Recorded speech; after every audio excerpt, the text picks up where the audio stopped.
sa akin ay may sarili dyan at pagkakilala Bisaya. Maray Muslim, Ilocano, Ilonggo, Cebuano, mga katutubo at marami pang iba. Mga wikang kakaiba, ngunit sa wikang Filipino tayo'y pinagkaisa.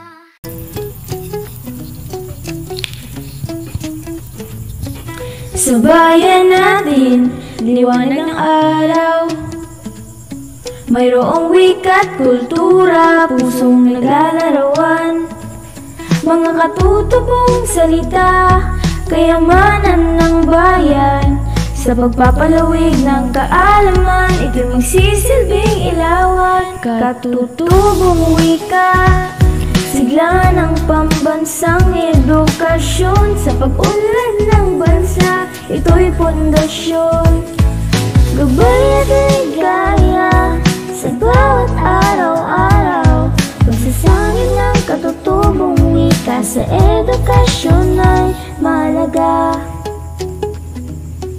Sa paaralan, aral at kaalaman, inilalahad sa wika, ito'y kaakibat ng pangarap.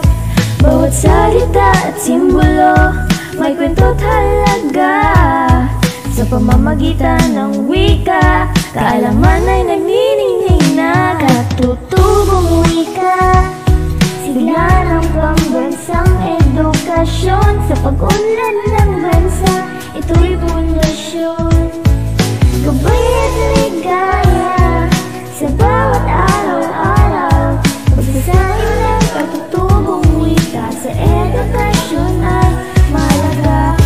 Tungo sa pag-unlad sa edukasyong pambansa, ang katutubong wika nagbibigay ng laya sa pangarap at tagumpay. Ito'y gabay at inspirasyon sa pagtahak sa landas ng kaalaman. Wika'y kalakasan, katutubong wika, sigla ng pambansang edukasyon. Sa pag-unlad ng bansa, ito'y pundasyon.